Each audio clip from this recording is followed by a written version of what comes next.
ظهر يا فندم. Yes, sir. Okay. So I'm going to speak about fibular and tibial hemimelia, treatment of tibial and fibular hemimelia without amputation. The classic treatment of fibular and tibial hemimelia usually is amputation, but we don't think so. This is fibular hemimelia and this is tibial hemimelia. Again, I want to remind you with the 16th International Deformity Correction Conference، المؤتمر الدولي السادس عشر لإصلاح التشوهات، هيبقى فيرتشوال 7 و8 و9 أكتوبر اللي جاي من 7 ل 11 مساء.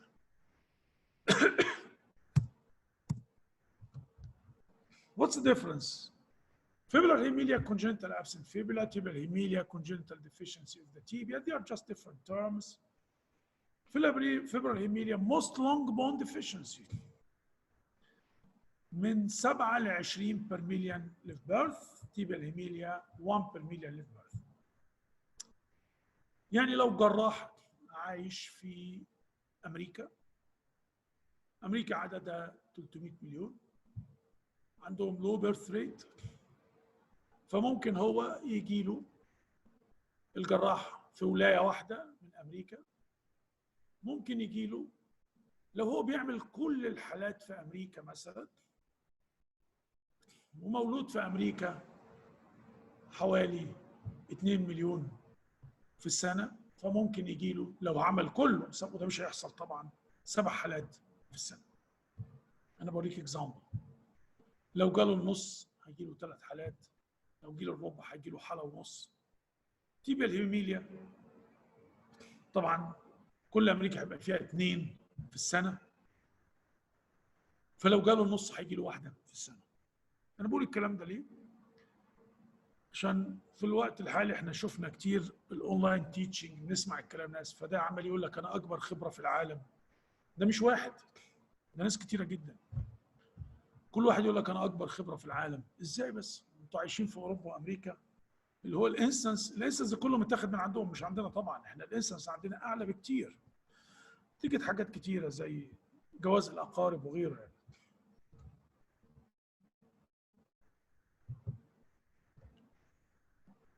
The clinical picture of fibular hemimelia usually have partial absence of the fibula, usually associated with other anomalies as the absence of the lateral toes, and absent 2 lateral toes, absence of the anterior cruciate ligament, tibial angulation, what's the tibial angulation هنا?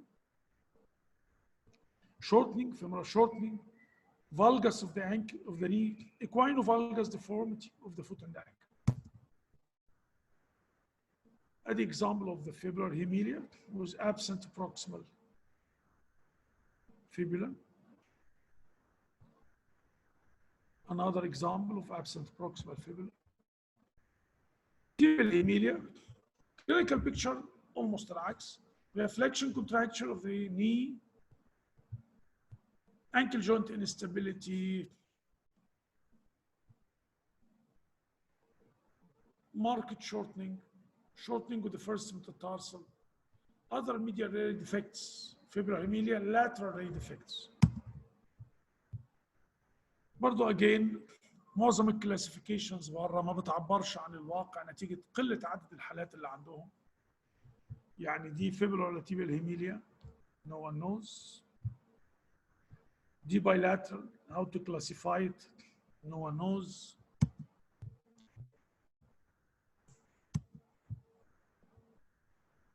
Why we have this difficulty in classifications? Because few number of patients, many of the surgeons بره بيعبروا عن الكلاسيفيكيشنز بانيميشنز. نتيجة قلة عدد الحالات فتلاقي في العرض تقريبا ما فيش حالات لكن كلها انيميشنز. يعني مش هنوريكم اي انيميشن. We're not going to show you any animation. And they do frequent presentations of animations. So the people بيحفظوا الحقيقة. They keep thinking about it because of repetitions. The treatment protocols are usually designed for cases referred at birth. No one tells you if you receive a patient with tibial hemimelia just 3 or 4 or 5 or 32, what are you going to do? a great problem. The surgeon volume. If you do total knee or total hip arthroplasty, there's something called surgeon volume or the hospital volume. If the hospital do 1,000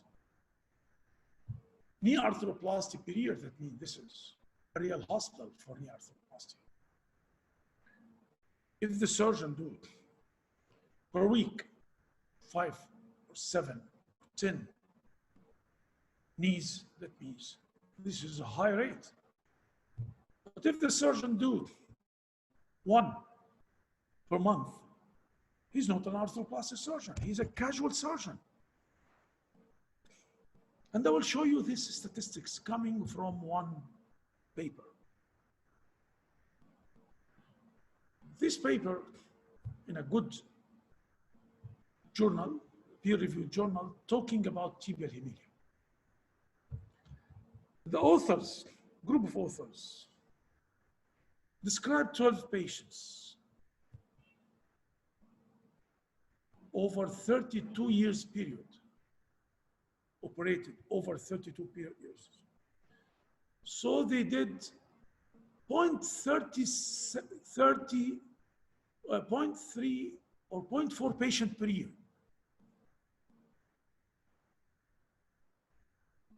And it was done by 3 institutions. So you divided by 3. يعني 12 عيان اتعملوا على مدار 32 سنة tibial hemimelia. يبقى كل سنة عملوا تلت عيان. ماشي. واتعمل ده في 3 سنترز. يعني التلت عيان يقسموا على 3 يبقى كل سنتر عمل 1/10 من عيان في السنة. كويس. كل سنتر شغال فيه تقريبا يعني 2 على الأقل. يعني كل واحد خبرته 0.056 patient per year. يعني ايه ده؟ يعني هو بيعمل عيان كل 50 سنة ومع ذلك جايين يدونا خبرتهم في التيبيال هيميليا. حاجة عظيمة جدا الحقيقة. So when we talk about congenital anomaly, we have to talk about our experience. We have a real problem. The children population is very high in the Middle East. Economic burden and psychological effects and society's attitude. 1/3 of the population in the Middle East is under 15. This is the opposite to what's going on in the States, in Germany, in Japan. The incidence of congenital anomalies is very high because of the consanguineous marriage. 1/3 of the marriages in Egypt is consanguineous. 50% in Saudi Arabia in consanguineous marriage. Growth rate in Egypt is 3%, and in some countries more in the Middle East. That's why we have a high incidence of congenital anomalies. We have many cases presenting great at the age of 36 or 38. Look to the first presentation.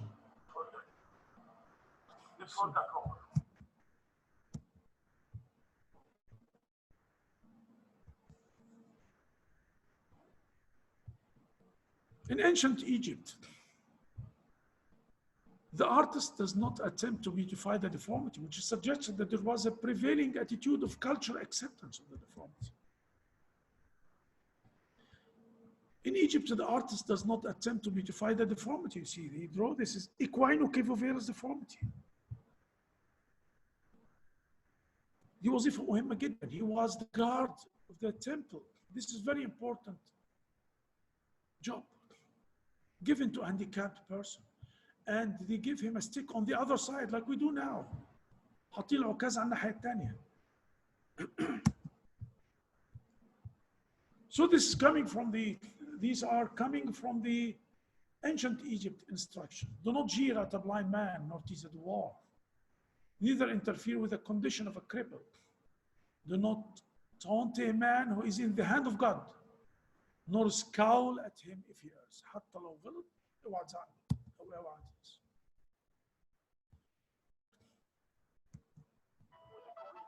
The second problem is the high patient expectations. Amputation is not an acceptable way of treatment in our community. See the shortening, but no amputation. Severe shortening, 35 years. But the patient used a wooden block, خشبة بس. ما فيش prosthesis. Historically, the recommended treatment of fibular or tibial hemimelia is amputation. And there are basics. If you look to the English literature, you do usually put basics, but their basics comes from their experience. And their experience are limited to the number of patients they see. So they put these basics. If you have less than 3 rays of the foot, you have to do an amputation. You see, this patient, 1 ray foot, 1 ray with severe deformities, so the patient cannot walk. See, this is terrible deformity, severe blindness, severe deformity of the foot. Just look how the patient walks.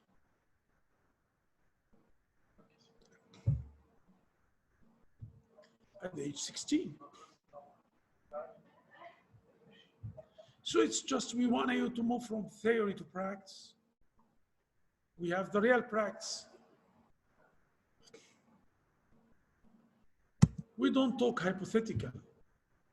And they told you, you have to remove, you have to do amputation because the patient cannot wear the shoe, ما يقدرش يلبس الجزم. بص, she's wearing it. دي لابسه جزمه رياضيه عاليه وبتجري عادي جدا مفيش اي مشكله. And this is the real problem. When you look to the English literature about talking about the congenital deformities, it's hypothetical more than actual experience. If you have a patient, neglected patients, you can do reconstruction or no treatment sometimes. This patient refused any treatment because he was very happy.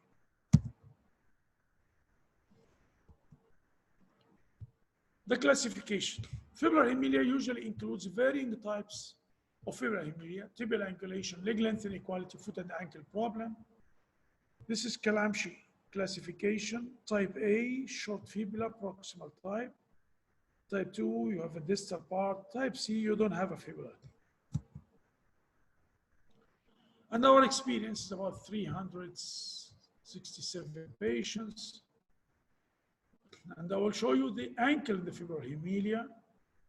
You can have a short fibula, vestigial fibula, you have vestigial fibula, ball and socket ankle with shaped tibial physis, subluxed ankle, dislocated ankle, foot collisions, and misshaped tears. And I will show fibular length, the tibial lengthening. We have unifocal, bifocal, and trifocal lengthening. This is trifocal lengthening. Unifocal, bifocal, and trifocal lengthening. The magnitude of lengthening, 15% to 65% of cases of the original length.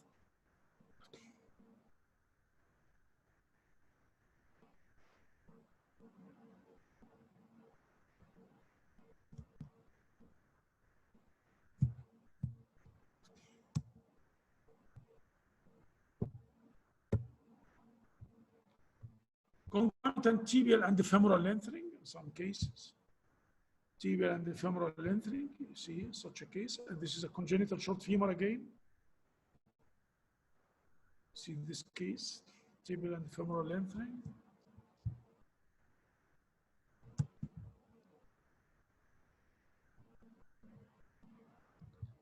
And with refracture. The ankle in neglected cases. You see this neglected case with dislocated ankle. We put the frame on in the deformity. Then we do gradual displacement of the foot عشان ننزل القدم تبقى في مكانها. You see here, structure. Then we correct the deformity. During removal, we put multiple wires.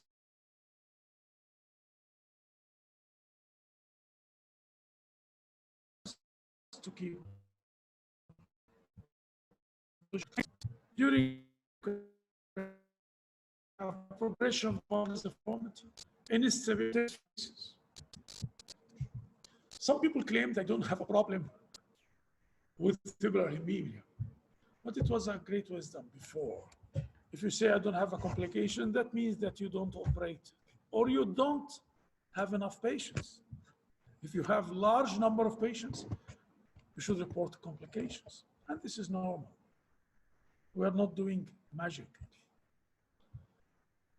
And this is some sort of correction of the ankle complications. I'm not going because I'm running out of time now.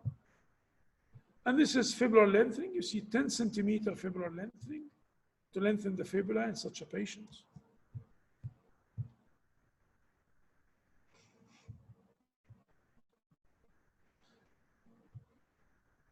And in cases of vestibular fibula, this is vestibular fibula, we do gradual descent of the fibula. And if you want to correct the dislocation, you can correct the dislocation during fibular lengthening also.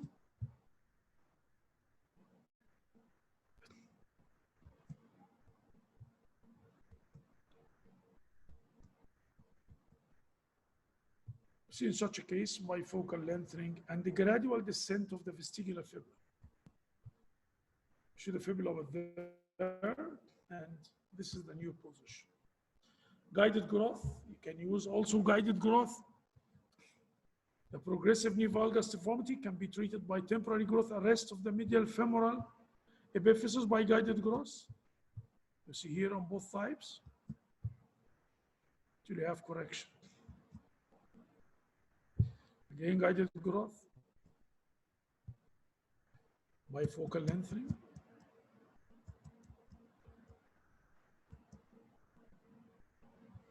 And this is the management of complications during lengthening.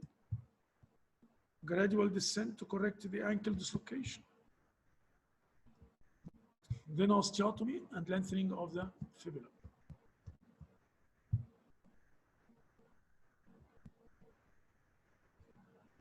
This is fused elsewhere, fused the ankle and the hip, and the knee was fused too. We did trifocal lengthening. Osteotomy, another osteotomy at the level of the knee, and trifocal lengthening. Repeated lengthening from the same segment, so repeated lengthening for 2 times from the segment had been reported before, but we report also 3 times lengthening from the same segment. Take care of the anterior knee subluxation. Now we'll give a hint about tibial hemimelia. We usually use the Jones classification, which is the most simple one. Type A, complete abscess, or AB, if you have cartilaginous enlarge. Type 2, you have just a proximal tibia. Type 3, you have just a distal tibia. Type 4, you have absent distal tibia with diastasis of the tibiofibular. I will show you our experience. We usually use Jones classification and another entity, which is congenital hypoplasia. Hypoplasia have a normal tibia, but very short. And this is an example how we treat the complete absence in such a case. We have bifocal, bifid lower femur. I don't know each case I show bifid lower femur, you just removed one of them. I don't know why. Why don't you keep one of them? We choose one of them and we do centralization. We keep the other for if we need lengthening or something. We do centralization using the fixator, then casting, and the correction of the residual deformity. We published this 15 years ago. See, we do centralization and the ankle, both of them. And this is how the patient moves after the operation.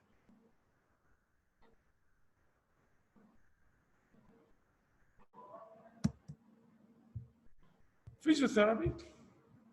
We usually teach the patient, the family, how to deal with the frame and how to have normal activities like swimming. Swimming is very important. You see these patients. Hospital stay, usually we have a daycare system. The patient stay only maximally 1 day. Sometimes he leaves the hospital in the same day to reduce the expenses. We use the fixator for many times to reduce the expenses.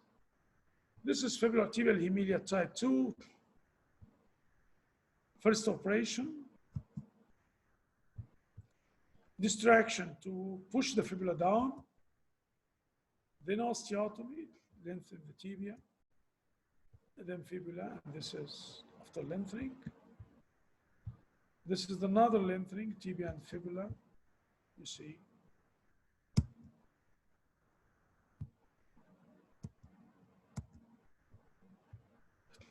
And the correction of the tibial deformity later on, and the fibular deformity, another mid-foot osteotomy.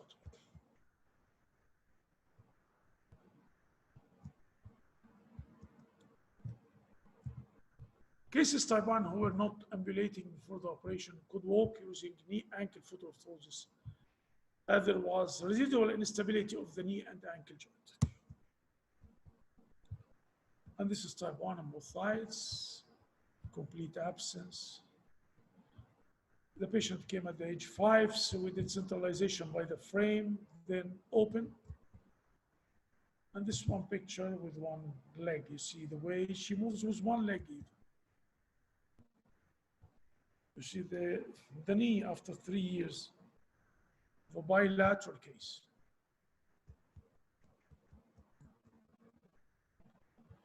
This is a picture of over-lengthening. You don't have, we don't sometimes aim to have both knees at the same level.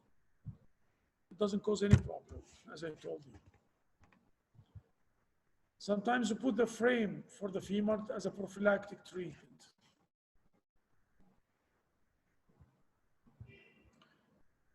The reconstruction, sometimes it looks difficult and lengthy and required experience. Amputation is an easy and effective solution. We cannot compare our results with amputation because our patient refused the amputation totally. The magnitude of lengthening is not 20% because again, in the American literature, they speak about 20% rule because they have an experimental study using rabbits. But by the way, we are not rabbits, I've told them that. And this is congenital hypoplasia. This is another entity with age 28 years old. You see the small tibia. The lengthening and lengthening, as you see. See after all this flop, there is no limit. This is 120%. In conclusion, the treatment guidelines for late presentation of fibular tibial hemimelia depends upon the patient expectations, treatment choice, treatment goals, expected risks, and complications. In conclusion, we believe that the method of treating fibular and tibial hemimelia without amputation described in our series can be justified to reconstruct these cases, as marked and functional improvement can be expected. It's very difficult to standardize the method of treatment. Combination of different modalities of treatment may be needed. You can need guided growth, lengthening, different times. أنا خلصت خلاص.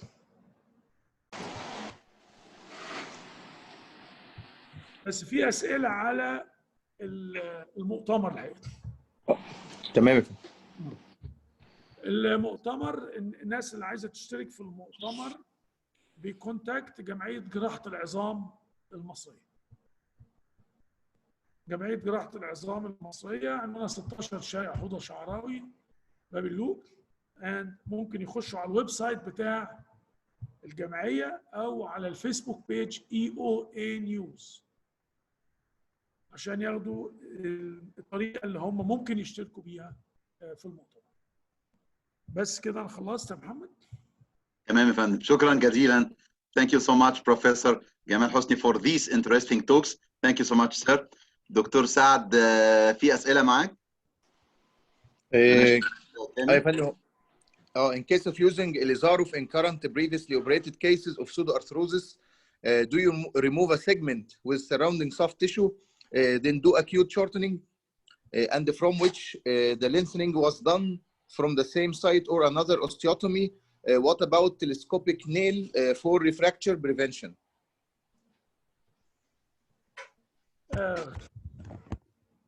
The last part of the question, what about Telescopic nail for refracture prevention. Does the nail, whether telescopic nail or William Road or something, prevented refraction? No, it did not. Again, this is the hypothetical. Okay. All these methods did not stop the refraction. The method we use now stopped the refraction. After we stopped, we don't allow axial malalignment. We have great or very good cross-sectional area at the docking site. During removal of the fixator, we put many wires from the calcaneus and we put the patient in a cast for 2 months and let the patient walk full weight bearing. Then we change the cast and we keep the wires. And after 1 week, we remove the wires. Introduction of the many wires and removal of the wires stimulates more union. That's the way we treat the problem or prevent the problem of the refraction. The resection. Usually we resect or the debridement, the site of the dysplasia. But we don't resect the periosteum above below them like the people do. We don't believe in the resecting the periosteum. We don't do this.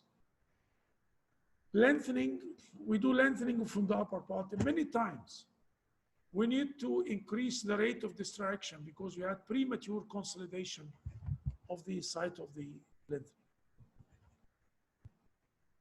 Do we have other questions, sir? Yes, sir. Yes, sir. In case of coxavara in congenital femoral deficiency, what about femoral valgus osteotomy plus pelvic osteotomy? What's the age of correction of apparent neck pseudoarthrosis with Elizarov? Do you apply fixator to proximal part or only to the pelvis? I will start from the last question عشان تملي أنا بنسى. Do you apply fixator to proximal part or only to the pelvis? It depends upon the stability. If the proximal part وعادة ما بيبقاش كفاية. If you can have a strong fixation of the proximal part, which is not usually the case, it's a small segment. So we add fixation to the pelvis, to the acetabulum, the supraacetabular area, to have a strong fixation. So that's why in most of the cases you have to do proximal fixation and you extend it to the pelvis. The second question, I think he was talking about using a pelvic osteotomy with treating coxavara. Yes, I didn't speak about this because I've told you. In the classification, I didn't involve acetabular dysplasia. Why? You can have a very simple case, but you have severe acetabular dysplasia. There is no relationship between the severity of the problem and the acetabular dysplasia. And you have to treat the acetabular dysplasia. You have to treat the acetabular dysplasia with salt osteotomy, DIGA osteotomy, any type of osteotomy, you have to treat it at the same time with the valgus osteotomy if you have acetabular dysplasia. Do we have other questions? Yes, في question حضرتك من دكتور عمرو مهدي دكتور جمال بيه. Is there any rule for bone marrow injections or electrical stimulations in the management of congenital pseudoarthrosis tibia? Electrical stimulations has a long history with congenital pseudoarthrosis tibia.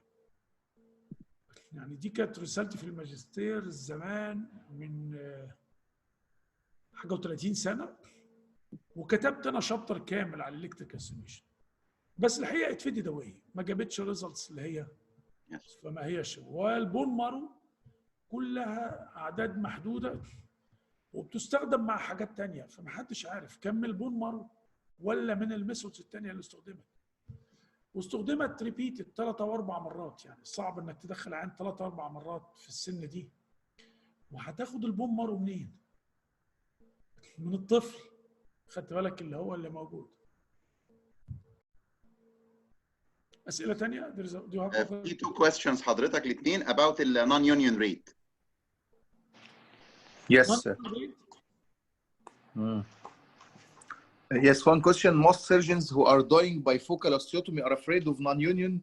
You are doing trifocal lengthening. What prerequisites we can do to avoid non-union or early consolidation? I don't know who are the most surgeons. مين دول الموست surgeons؟ مفيش. I'm not afraid of non-union.